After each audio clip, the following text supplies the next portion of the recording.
Last topic है second year chemistry का, that is water purification. मतलब दो तरह का वाटर होता है। एक को हम कहते हैं ग्राउंड वाटर और दूसरा होता है सरफेस वाटर। एक ग्राउंड वाटर, दूसरा सरफेस वाटर। ग्राउंड वाटर का मतलब है जो सरफेस ज़मीन के नीचे हैं, और सरफेस वाटर का मतलब है जो ज़मीन के सरफेस पे है। सवाल सबसे पहले ये है कि कौन सा वाटर ज़्यादा पोल्यूटेड होगा, जो ग्राउंड में है या सरफेस में है। शाबाश। हमेशा सरफेस वाटर ज़्यादा पोल्यूटेड होता है as compare to ground water. वजह यह है कि सरफेस वाटर में पोल्यूटेंट जो है वो आराम से जल्दी जाते हैं। बिलो द ग्राउंड वाटर में तो सारी बात है, आपने बोतल पी ली और बोतल इसी तरह पानी में फेंक दिया तो सारी बात है वो उसी वाटर में चला गया जो सरफेस पे है। जो बिलो द सरफेस है वहाँ ना तो गैसेस जा सकते हैं इतने आराम से आसानी से, ना कोई भी एफ्लुएंट, ना इंडस्ट्रियल कोई एफ्लुएंट इतना आराम से आसानी से, ना एग्रीकल्चर कोई एफ्लुएंट, ना डोमेस्टिक कोई एफ्लुएंट। मतलब हमेशा याद रखें सरफेस वाटर ज़्यादा पोल्यूटेड होता है as compare to ground water.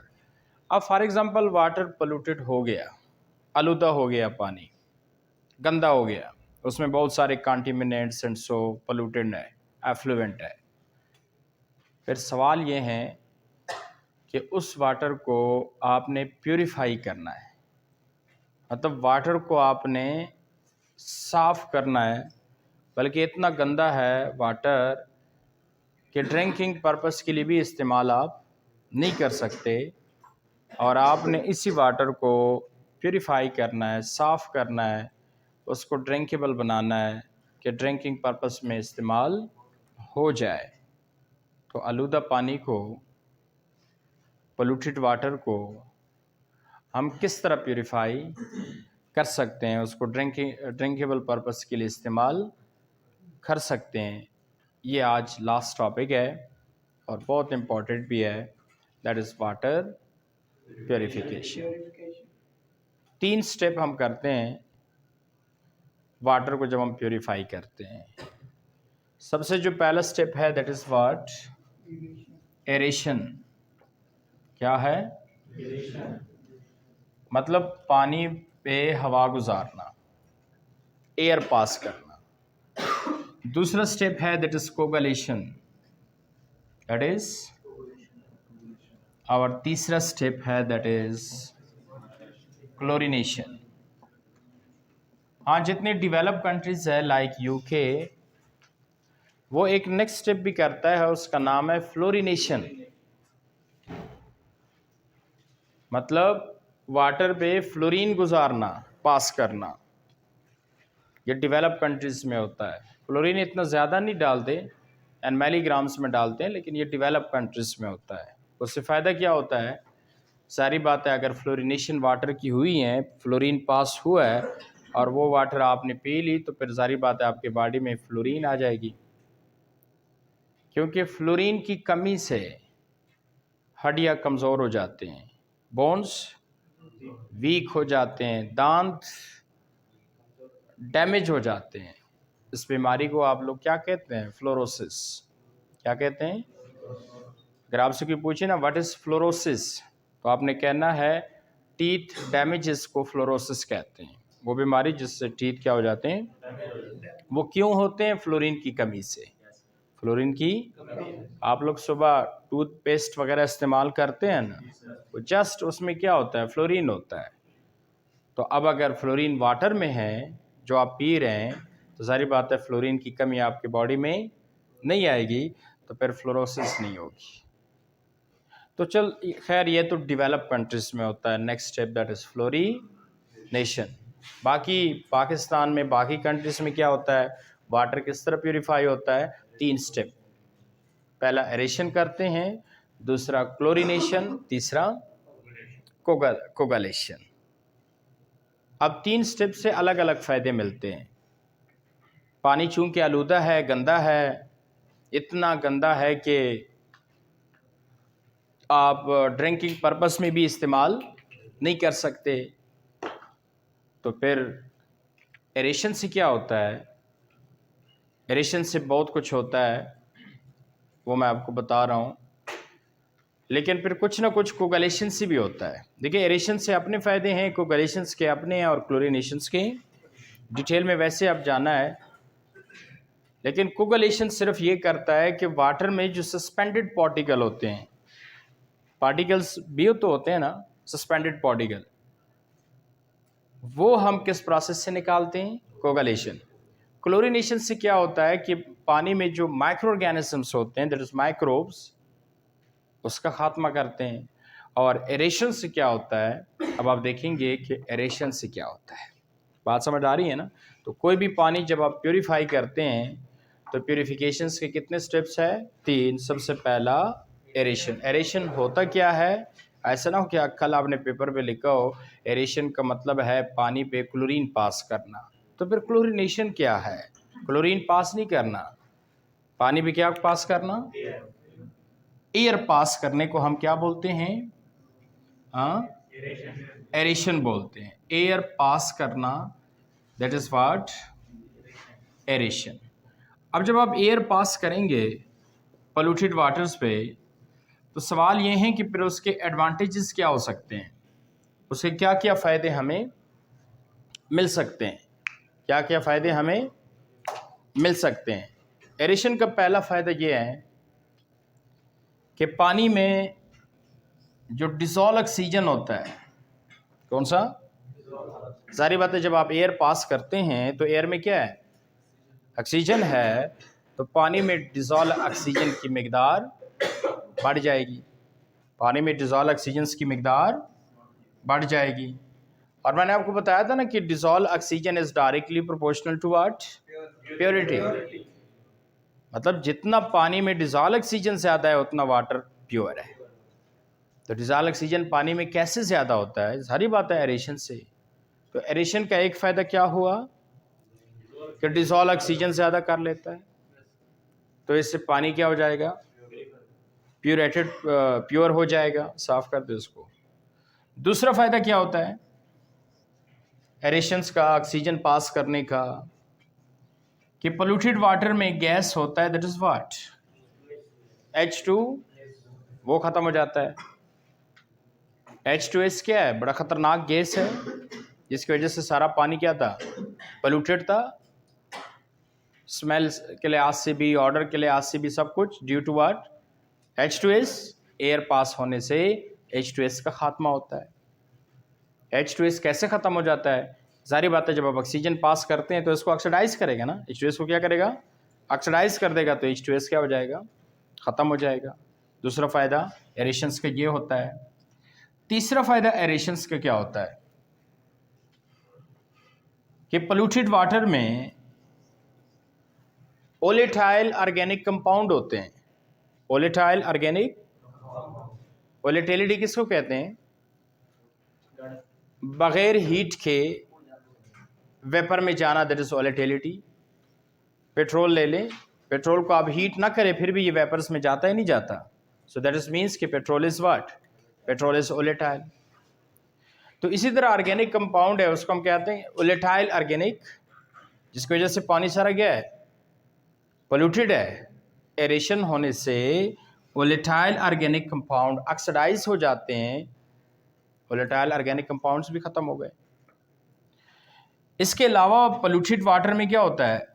आर्गेनो sulphur compound होते हैं। आर्गेनो सल्फर, एरेशन होने से आर्गेनो सल्फर कंपाउंड्स भी ऑक्सीडाइज हो जाते हैं और इनका भी खात्मा हो जाता है। और सबसे बड़ा एडवांटेज एरेशंस का ये होता है, नंबर लास्ट, कि पोल्यूटेड वाटर में जो आयरन मौजूद होता है, Fe, एरेशन होने से पोल्यूटेड वाटर से आयरन का भी खात्मा होता है। अब आप क्वेश्चन करेंगे सर आयरन का खात्मा कैसे हो जाता है? देखिए, आयरन जब +2 ऑक्सीडेटिव स्टेट में हो तो इसको हम क्या बोलते हैं? फेरस बोलते हैं। क्या बोलते हैं? एरेशन होने से, ऑक्सीजन आने से आयरन ऑक्सीडाइज हो जाता है Fe+2 से कितना, Fe+3, जिसको हम क्या बोलते हैं, फेरिक बोलते हैं। क्या बोलते हैं, फेरिक बोलते हैं। और फिर यही फेरिक जो है ये आगे प्रिसिपिटेट बना लेता है किस फॉर्म में, फेरिक हाइड्रो ऑक्साइड्स की शक्ल में। That is what, precipitate, that is solid. तो जब पानी में कोई सॉलिड आपको नजर आ जाए तो फिर उस सॉलिड को तो हम हाथों से भी क्या कर सकते हैं, आराम से हटा सकते हैं। तो जब आप फेरिक हाइड्रो ऑक्साइड वाटर से हटाएंगे तो इसमें क्या है, आयरन भी मौजूद है तो वो भी हट जाएगा।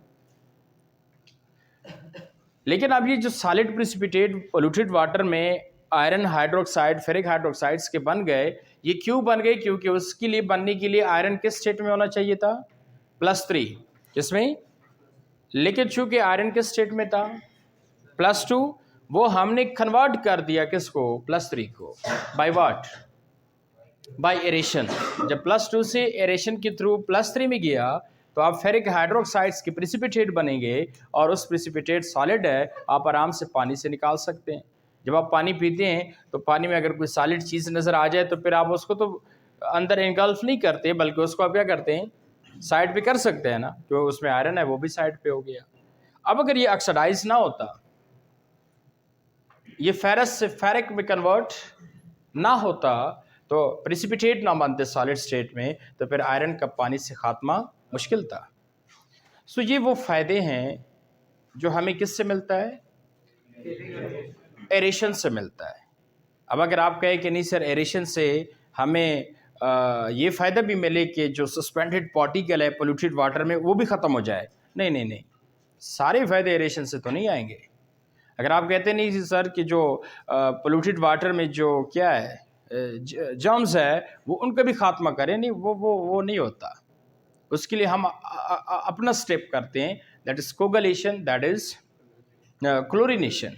लेकिन एरेशन से, what means by aeration, polluted water पे क्या पास करना, एयर पास करना, ऑक्सीजन पास करना, that is what, aeration. Next मैं आपको वीडियो दिखाता हूँ कि पोल्यूटेड वाटर पे एयर हम पास कैसे करते हैं। लेकिन पास करने को हम क्या कहते हैं, उसके फ़ायदे क्या है, एक तो डिज़ोल्व ऑक्सीजन पानी में बढ़ जाएगा, वोलेटाइल ऑर्गेनिक कंपाउंड्स का ख़त्म हो जाएंगे, ऑर्गेनो सल्फर कंपाउंड्स का भी खात्मा हो जाएगा,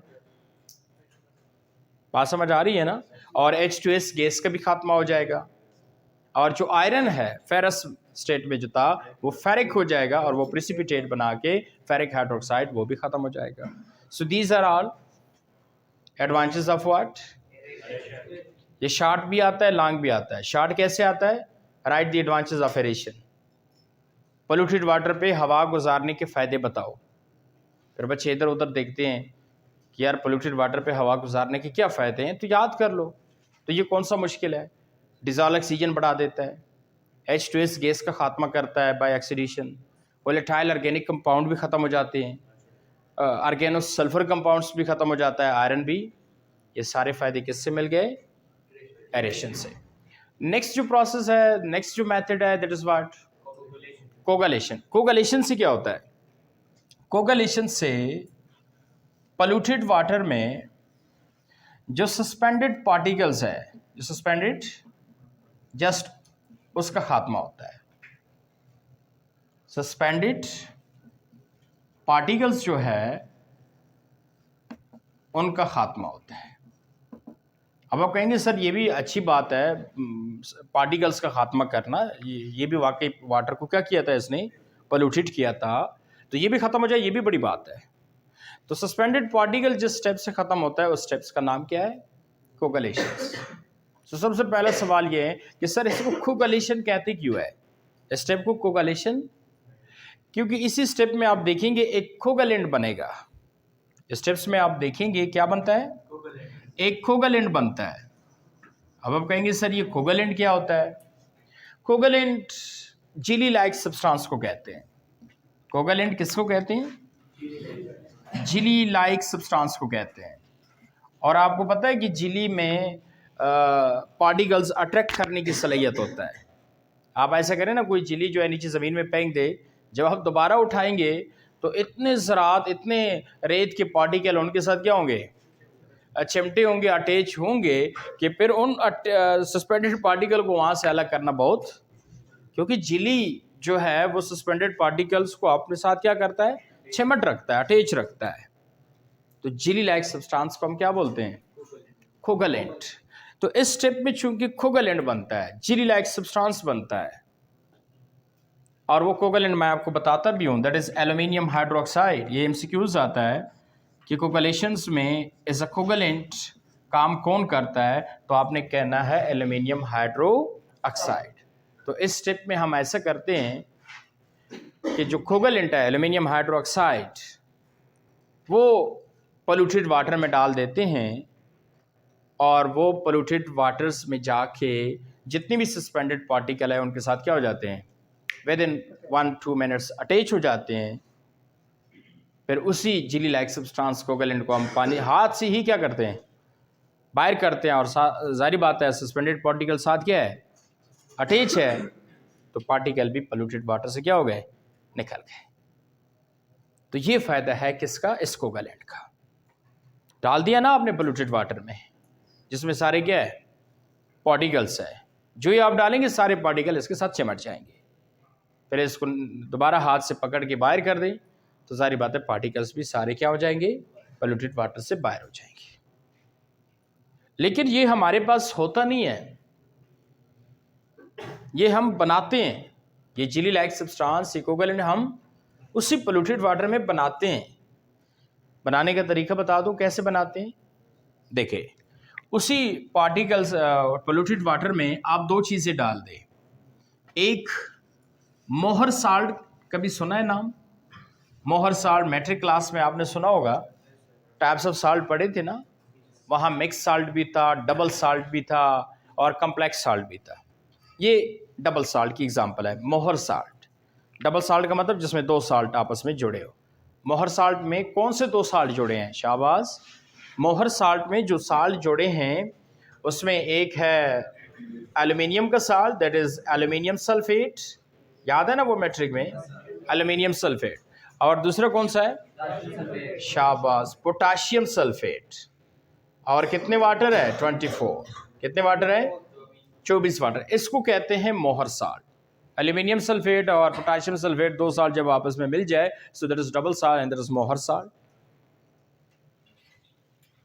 ये मोहर साल्ट किसकी मौजूदगी में, बेस की मौजूदगी में, पानी में बेस की मौजूदगी में, that is what, calcium hydro oxide. पहले तो पोल्यूटेड वाटर में बेस होता है कैल्शियम हाइड्रोक्साइड, अगर नहीं है तो खैर है, बाहर से आप थोड़ा सा कैल्शियम हाइड्रोक्साइड भी डाल दे विद क्या, मोहर साल्ट, तो आपको ये कोवैलेंट बन जाएगा, that is what, aluminium hydro oxide. ये देखिए AlOH होल 3, एल्यूमिनियम हाइड्रोक्साइड बन जाएगा। और क्या बन जाएगा, और आपको कैल्शियम सल्फेट बनेगा। क्या बनेगा, कैल्शियम सल्फेट। और क्या बनेगा, पोटाशियम सल्फेट। और कितना वाटर था, 24, और 24 वाटर भी आ जाएगा। लेकिन वो छोड़ दे, जो कोवैलेंट हमने बनाना था, देखिए वो बन गया। तो कोवैलेंट बनाने का तरीका क्या है, आपने पोल्यूटेड वाटर में जस्ट मोहर साल्ट डालना है। क्या डालना है, साले ये मोहर साल्ट क्या है, ये डबल साल्ट है, इसमें दो साल्ट आपस में जुड़े हैं, एक ये और दूसरा मोहर साल्ट। आप उस पोल्यूटेड वाटर में डाल दें, और पोल्यूटेड वाटर में बेस ऑलरेडी मौजूद होता है, अगर नहीं है तो वो भी खैर है, बाहर से थोड़ा सा डाल दें, तो ये आपस में दोनों रिएक्ट करके आपको एल्यूमिनियम हाइड्रो ऑक्साइड प्रोड्यूस कर देगा, which is what, covalent, that is a jelly like substance. वो आ गया। अब जो ही वो आएगा तो सारे जितने पार्टिकल्स है वो इनके साथ क्या हो जाएंगे, चिपक जाएंगे, और वो जब आप निकालेंगे जेली लाइक को, तो सारी बातें साथ पार्टिकल्स भी चिपक गए हैं, तो वो भी निकल जाएंगे। डन हुआ। So this method is known as what, this is कोवैलेशन। कोवैलेशन पे नोट लिख देंगे। इसको क्यों कोवैलेशंस कहते हैं, शाबाश, क्योंकि इसमें कोवैलेंट बनता है, jelly like substance which is aluminium hydro, इसलिए इस प्रोसेस को कोवैलेशंस कहते हैं। और वो कैसे बनता है, दो चीज़ों के रिएक्शन से, मोहर साल्ट एंड मोहर साल्ट एंड कैल्शियम हाइड्रोक्साइड। मोहर साल्ट भी बाहर से डालना पड़ेगा, कैल्शियम हाइड्रोक्साइड भी बाहर से, वरना कैल्शियम हाइड्रोक्साइड पोल्यूटेड वाटर में ऑलरेडी होता है। तो ये रिएक्ट कर लेंगे और इससे आपको क्या आ जाएगा, aluminium hydroxide which is a covalent. जो ही आएगा सारे सस्पेंडेड पार्टिकल अटैच निकल जाएंगे। डन हुआ। इसका अगर आपसे कोई पूछे जी कोगुलेशंस का नुकसान क्या है, इसका एक नुकसान भी है। जारी बात है, फ़ायदा तो ये है कि सस्पेंडेड पार्टिकल निकाल देते हैं, लेकिन एक नुकसान ये है कि क्योंकि इसमें देखिए ना कैल्शियम सल्फेट भी पैदा होता है। कैल्शियम आपने मैट्रिक क्लास में पढ़ा था ना, hard water and soft water. Soft water क्या है, हार्ड वाटर क्या है? हार्ड वाटर वो होता है ना जिसमें salt of calcium, calcium sulphate हो। तो सारी बातें, जब कैल्शियम सल्फेट भी आया तो वाटर क्या हो जाएगा, हार्ड हो जाएगा। देखिए हार्ड होना, पोल्यूटेड होना ये अलग चीज़ है। मैंने तो पोल्यूशन ख़त्म करना है ना, हार्डनेस को तो ख़त्म। ठीक है, अगर हार्ड भी हो गया तो कौन सा मुश्किल है। आप मैट्रिक क्लास में हार्डनेस कैसे ख़त्म करते थे? By ion exchange method. By ion exchange method, जिसमें आप सोडियम सेवलाइट डालते थे और साथ वाशिक सोडा डालते थे। दो में से कोई एक चीज़ आप डालते थे ना, आयन एक्सचेंज हो जाते थे, उससे कैल्शियम सल्फेट क्या हो जाता था, ख़त्म हो जाता था, तो हार्डनेस ख़त्म हो गया। तो अगर हार्डनेस आ गया कैल्शियम सल्फेट से, वाकई मैं मानता हूँ, लेकिन उस हार्डनेस को हम कैसे ख़त्म करेंगे? By ion exchange method. वो भी ख़त्म हो सकता है, लेकिन फ़िलहाल तो मैंने पोल्यूशन ख़त्म करना है, वाटर में सस्पेंडेड पार्टिकल्स ख़त्म करने, वो ख़त्म हो गए। कैसे हो गए? By coagulation. इसमें क्या होता है, कोवैलेंट बनता है, उसका फार्मूला एल्यूमिनियम हाइड्रो ऑक्साइड है। कैसे बनता है? दो चीज़ों के एडिंग से, मोहर साल्ट एंड कैल्शियम हाइड्रोक्साइड, उससे एल्यूमिनियम हाइड्रोक्साइड आ जाएगा। हाँ, साथ कैल्शियम सल्फेट जो हार्डनेस काज करता है वो भी आ जाता है, लेकिन कैल्शियम सल्फेट खैर है, हम आयन एक्सचेंज मेथड से ख़त्म कर लेंगे। देखिए वाटर साफ हो रहा है, वाटर पोर्टेबल बन रहा है। पोर्टेबल वाटर क्या होता है? जो आप पी सकते हैं। पोर्टेबल वाटर का मतलब है जो पीने के मकसद के लिए आप इस्तेमाल। अब मैंने क्या करना है, मैंने तो पोर्टेबल वाटर तुम्हें बनाना है। पहले नहीं था पोर्टेबल, क्योंकि इसमें H2S था, बड़ा जहरीला गैस है H2S, है ना। H2S गैस पानी में हो वैसे भी जहरीला है, उस पानी को आप हाथ भी मतलब करीब भी नहीं कर सकते, इतनी गंदी स्मेल है H2S की। पानी में H2S हो, पानी में वोलेटाइल ऑर्गेनिक कंपाउंड हो, पानी में डिजॉल्व ऑक्सीजन की कमी हो, पानी में ऑर्गेनोसल्फर कंपाउंड हो, पानी में आयरन हो, तो क्या आप पानी पोर्टेबल है? क्या वो आप पी सकते हैं? मैंने आप क्या करना है, पीने की काबिल बनाना है। तो कैसे बनाना है? इन सब का मैंने खात्मा किया ना, कैसे? एरेशन से। लेकिन साथ वाटर टर्बिड भी था, मतलब उसमें बाकी सारे पार्टिकल्स भी नज़र आ रहे थे। आपने कहा नहीं सर मैंने नहीं पीना। अब उन पार्टिकल्स का भी खात्मा करना है, वो मैंने कर दिया बाय कोगुलेशंस, जिसमें कोवैलेंट बन रहा है। डन हुआ। अब एक चीज़ सिर्फ रह गया, बाकी आप वाटर पोर्टेबल हुआ। वो ये कि सारी बातें उस वाटर में जरासीम भी होते हैं, लेकिन जरासीम अभी भी मैंने ख़त्म नहीं किए हैं। अब ऐसा करते हैं कि जरासीम का खात्मा करते हैं। जब जरासीम ख़त्म हो जाए तो बस बेशक आप फिर क्या कर ले, पी ले। बात समझ आ रही है ना? तो ये जो पानी आप लोग पीते हैं वाटर टैंक से, तो तीनों में से चाहिए कि 2 स्टेप तो कम से कम आप हफ्ते में रोज़ाना कर ले। सेकेंड ईयर है, बाकी जो है दुआएं देंगे छोटे बच्चे, तो कम से कम इन 3 स्टेप्स में से ये कौन सा मुश्किल है? जहाँ से आप पानी पीते हैं उसमें या एरेशन करें, एरेशन कैसे करेंगे मैं बताता हूँ, या कोगुलेशन, या अगर वो नहीं करते तो फिर क्लोरीनेशन तो आप आराम से कर सकते हैं। क्लोरीनेशन भी हो जाए तो सारी बात है, जरासीम्स वगैरह क्या हो जाएंगे, ख़त्म हो जाएंगे। तो ये भी बड़ी बात है। तो अब जो है देखते हैं कि क्लोरीनेशंस क्या है। क्लोरीनेशन,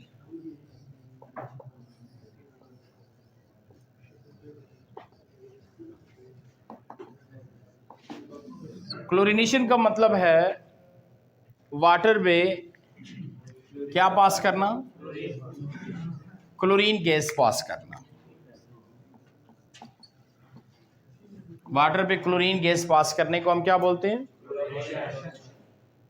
इससे फ़ायदा क्या मिलता है?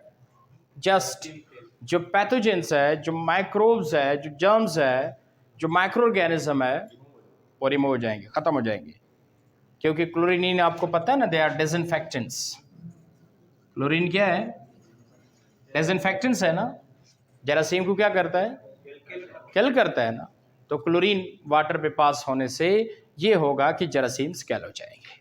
जरासीम की किल की वजह क्या है? मतलब क्लोरीन पास करने से जरासीम किल होते हैं, वाई? क्योंकि क्लोरीन पानी के साथ रिएक्ट करके ना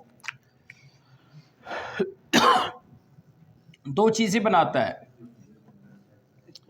Cl2 जब वाटर पे गुजार दे तो एक बन जाएगा HOCl, दूसरा बन जाएगा HOCl को हम क्या कहते हैं? हाइपोक्लोरिक एसिड्स कहते हैं। ये जो हाइपोक्लोरिक एसिड है HOCl, ये जो भी जरासीम्स का जो भी मेम्ब्रेन जैसा भी हो, इसका जो भी वाल हो, उसमें पेनिट्रेट होता है और जरासीम्स को फिर अंदर क्या करता है? किल कर लेता है। तो असल में जर्म्स किल करना किसका काम है? HOCl का। और HOCl पानी में कब आता है? जब आप उसकी क्लोरिनेशंस करेंगे। Cl2 आप पानी पे गुजार दे, HOCl आ जाएगा। तो HOCl जो है, HCl नहीं मारता क्लोरीन जरासीम्स को, क्योंकि ये जर्म्स में अंदर जा ही नहीं सकता, मेम्ब्रेन पे सेल वाल पे अंदर पेनिट्रेट ही नहीं हो सकता। लेकिन HOCl जो है वो पेनिट्रेट हो सकता है। तो पेनिट्रेट होके जरासीम को क्या करता है? किल। ये सिर्फ फ़ायदा होता है किसका? क्लोरीनेशंस का, क्योंकि पानी जरासीम से क्या हो जाता है? साफ हो जाता है। अब सवाल ये है कि सर, आप कहेंगे सर मैं पानी की क्लोरिनेशन करूँगा कैसे? पानी का क्लोरिनेशन वो भी बता दूं। नंबर 1, देखिए क्लोरीन टेबलेट मिलते हैं वाइट शेप में। ये जो आप लोग मेडिसिन दवाई वगैरह खाते हैं ना, सेम वाइट शेप में क्लोरीन टेबलेट होते हैं। वो आप ले, जिस पानी की क्लोरिनेशंस करना है उसमें 2-3 टेबलेट्स डाल दें, बाकी छोड़ देना। आपने क्या करना है? बस टेबलेट डाल दें उस पानी में, टैंकर में, तो क्लोरिनेशन हो गई। क्योंकि इसमें क्लोरीन है टेबलेट में, तो पानी को क्लोरीन मिल गया, वाटर के साथ रिएक्ट कर लेगा, HOCl बना लेगा। और HOCl का काम है जरासीम्स को क्या करना? किल करना। फिर अगर ये नहीं मिलते तो एक और चीज़ बताता हूँ। वाइट पाउडर है, that is bleaching powder. That is bleaching. ये भी वाइट पाउडर को कहते हैं, वाइट पाउडर। ये थोड़ा थोड़ा डालते जाए, इसमें भी क्लोरीन है। Bleaching powder, you know the formula of bleaching powder, CaOCl and Cl। तो ये क्लोरिनेशन है। चलो अगर ये भी नहीं है तो फिर एक और चीज़ बताऊं, that is sodium perchlorate NaClO2। ये भी टेबलेट्स की शक्ल में होता है, वाइट टेबलेट। ये भी वाइट टेबलेट है। ये 1-2 डाल दे, ये इसमें भी क्लोरीन है, दैट इज क्लोरिनेशन। तो कहने का मेरा मतलब है कि इन तीनों में से जो चीज़ आपको मिल जाए, पानी में डालते जाए, तो क्लोरिनेशन है, जरासीम उससे क्या हो जाएंगे? किल हो जाएंगे, बीमारियां कम होंगी।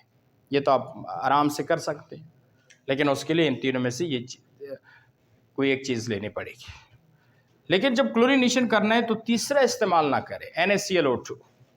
उसकी वजह है, ठीक है क्लोरीन तो दे देता है, लेकिन ये उस वाटर का इतना बड़ा pH चेंज कर लेता है कि फिर भी नुकसान है।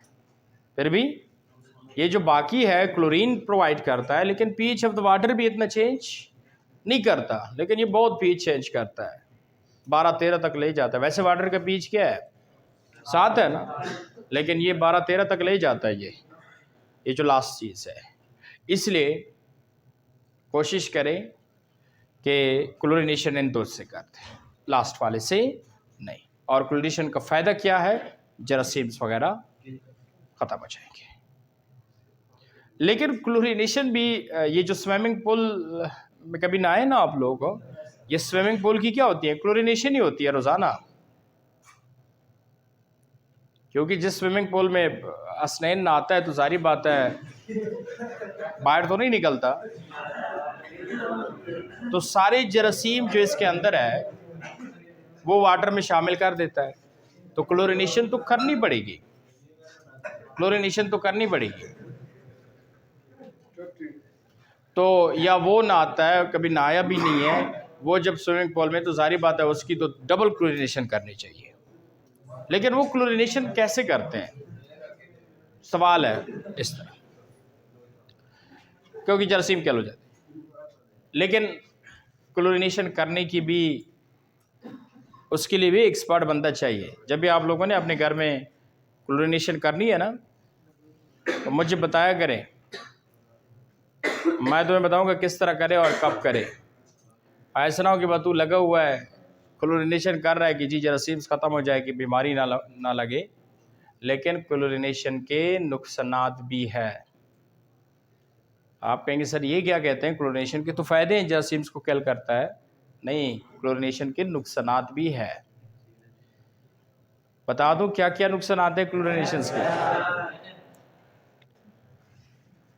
सो हार्मफुल इफेक्ट ऑफ क्लोरिनेशन। अब इसके नुकसानात देखिए कि क्लोरिनेशन के हार्मफुल इफेक्ट क्या है। ये ओके, हार्मफुल इफेक्ट ये हैं कि जिस पानी के आप क्लोरिनेशंस करते हैं, अगर उस पानी में CH4 मौजूद हो, तो सारी बात है CH4 की भी तो क्लोरिनेशन होगी। मैट्रिक क्लास में आपने क्लोरिनेशन एक रिएक्शन पढ़ा था ना, CH4 से वो प्यार से एक H रिमूव करना।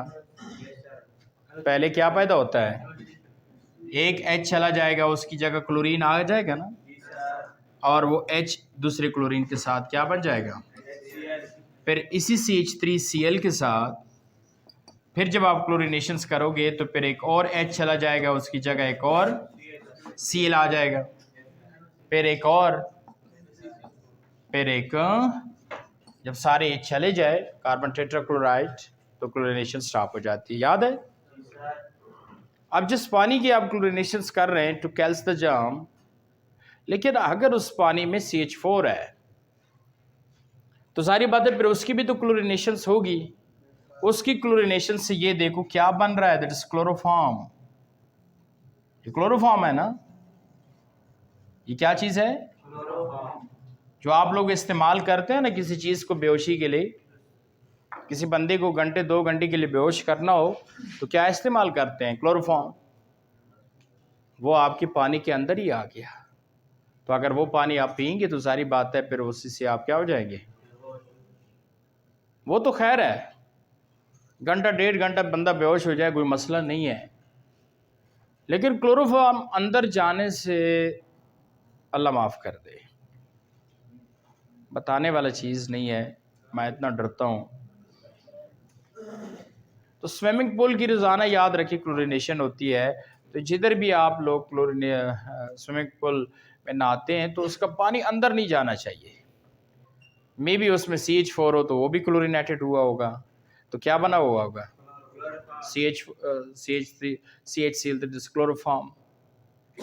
आप कहेंगे सर बताओ ना क्लोरोफॉर्म से क्या होता है, हमने तो जस्ट ये सुना है कि ये बेहोशी के लिए इस्तेमाल होता है।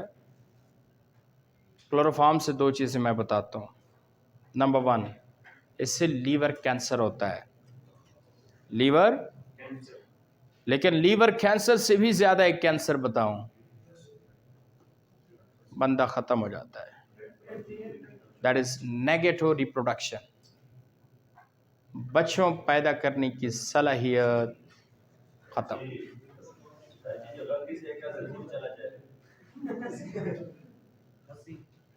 तो हमारे बच्चे क्या करते हैं, किसी को घंटा 1.5 घंटे बेहोश के लिए ना वो क्लोरोफॉर्म यूज़ करते हैं, बट उसको ये नहीं पता कि यार उसके साथ आप कितना जुल्म कर रहे हैं। ठीक है, घंटा 2 घंटा बेहोश हुआ, लेकिन इससे लीवर कैंसर होता है। और तीसरा नेगेटिव, देखें ना आपके पास केमिस्ट्री बुक है, अगर आप लोग कहते हैं सर वैसे कह रहा है, हमें डरा रहा है कि क्लोरोफॉर्म यूज़ ना करें, मुझे देना, मैं आपको बताता हूँ कैसे नेगेटिव रिप्रोडक्शन। हाँ, ये देखिए, हार्मफुल इफेक्ट ऑफ क्लोरिनेशन। मेरी तरफ देखिए, ये क्या लिखा है, ये लिख रहा है कि क्लोरोफॉर्म इज फॉर्म कहता है क्लोरोफॉर्म कब बनेगा? जारी बात है जब आप क्लोरीनेशन कर रहे हैं और उस पानी में क्या हो, तो होगा क्या, क्लोरोफॉर्म इज लीवर कैंसर लिखा है, and also his a negative reproduction. Negative reproduction का मतलब है खत्म हो जाएंगे, बच्चों पैदा करने की सलाहियत आप में खत्म हो जाएगी। और तीसरा यह है कि आपकी डेवलपमेंट भी रुक जाएगी, डेवलपमेंट भी आपकी नहीं होगी। सो क्या क्या नुकसानात हैं क्लोरोफॉर्म्स के? नेगेटिव रिप्रोडक्शन, लीवर कैंसर और डेवलपमेंट नहीं होगी। अब मुझे बताएं, अगर आपने पानी का क्लोरीनेशन करना है टू कैल्स द जर्म तो कर लें, लेकिन ये साइड इफ़ेक्ट भी याद रखना। अगर उस पानी में खुदा न ख्वास्ता CH4 है तो उससे क्लोरोफॉर्म आएगा, और क्लोरोफॉर्म आने से negative reproduction, liver cancer, development रुक जाएगी एंड सो। आगे देखो,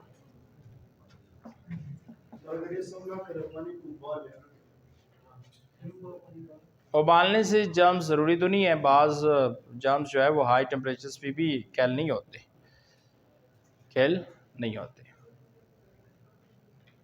दूसरा क्या है, जिस पानी की आप क्लोरीनेशंस कर रहे हैं, अल्लाह ना अगर उसमें फिनोल हो, देखो कौन सा कंपाउंड हो, तो सारी बात है फिनोल की भी क्लोरीनेशंस हो जाएगी ना, H की जगह Cl आ जाएगा।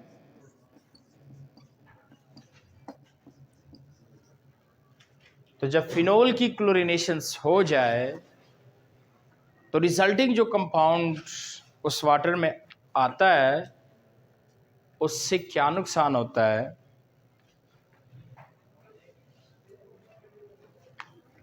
ये कह रहा है कि उससे नुकसान होता है वेरी टॉक्सिक, वेरी, इससे भी बड़ा कहता है कि जहरीलापन पैदा हो जाता है अगर उसमें फिनोल है तो। और सबसे डेंजरस बताऊं, अगर उस पानी में अमोनिया है, अगर उस पानी में क्या है, जारी बात है Cl2NH3 के साथ भी तो रिएक्ट करेगा नहीं करेगा? यस करेगा। तो आपको रिजल्टिंग बहुत सारे कंपाउंड आ जाएंगे, NH4Cl आ जाएगा, NCl3, NCl2, NCl, मतलब है कि क्लोरो अमाइन आ जाएंगे, क्लोरो अमाइन इसको हम कलेक्टिवली कहते हैं। और क्लोरो अमाइन से क्या होता है, आई इरिटेशन होता है। क्लोरो अमाइन से क्या हो जाता है, आईज इरिटेशन होता है, जो मैंने आपको कहा था कि ओजोन से भी आई इरिटेशन होता है, तो इससे भी आप चेक कर ले, स्विमिंग पूल में नहाने के बाद आप बाहर निकले ना, आपके आईज इरिटेट होंगे। वो क्यों होते हैं? क्योंकि स्विमिंग पूल की क्लोरीनेशन होती है, वहाँ जो अमोनिया होता है वो क्लोरीन के साथ रिएक्ट करके क्लोरो अमाइंस बनाते हैं, और क्लोरो अमाइंस के फैमिली से, प्रोडक्ट से आई इरिटेट्स हो जाते हैं। ठीक है, पोल्यूटेड वाटर है, जर्म्स है, लेकिन उसमें CH4 नहीं है, फिनोल नहीं है, अमोनिया, फिर तो ठीक है, इसके इतने हार्मफुल इफेक्ट नहीं है। लेकिन जिस पोल्यूटेड वाटर की आप क्लोरीनेशंस करते हैं, याद रखना उससे CH4 निकालते जाए, उससे CH4 अलग करते जाए, अमोनिया अलग करते जाए, फिनोल, वरना फ़ायदे की बजाय नुकसानात पर ज़्यादा है। लेकिन हाँ, जस्ट जर्म्स है पोल्यूटेड वाटर में, CH4 नहीं है, यू आर श्योर, फिनोल नहीं है, अमोनिया नहीं है, फिर तो ठीक है, इतना नुकसान नहीं है। लेकिन अगर ये चीज़ें हैं और क्लोरीनेशन आप कर रहे हैं, तो फिर उसके फ़ायदों की बजाय हार्मफुल इफ़ेक्ट भी बहुत सारे होंगे। लेकिन चलो हम तो फिलहाल जर्म्स कैल करते हैं। तो जर्म्स किससे कैल होता है? क्लोरीनेशन से। क्यों? क्योंकि वाटर के साथ रह करके HCl बनाता है, और HCl पेनिट्रेट हो सकता है जर्म्स के मेम्ब्रेन में वाल से, तो वो कैल होगा, तो जर्म्स का भी खात्मा हो गया। तो तो जर्म्स का खात्मा क्लोरिनेशन से हुआ, पार्टिकल्स का खात्मा कोगुलेशन से, और बाकी आपने देखे एडवांटेज किसके, एरेशंस के। So that is all about what, water purification. अब इसके बाद एक छोटा सा, और चलो कल ही ख़त्म कर लेंगे, एक छोटा सा है that is what, solid waste management. उस सॉलिड वेस्ट को आप कैसे डिस्पोज कर सकते हैं, आपके पास क्या तरीके हैं सॉलिड वेस्ट को पाकिस्तान से, दुनिया से ख़त्म करना। तो उसके लिए फिर मुख्तलिफ़ किस्म की प्रोसेस है, इंसनरेशन है, लैंड फेलिंग वगैरह है, वो चलो नेक्स्ट करेंगे। लेकिन वाटर प्योरीफाई कैसे करेंगे, तीनों ओके? पीरियड किसका है?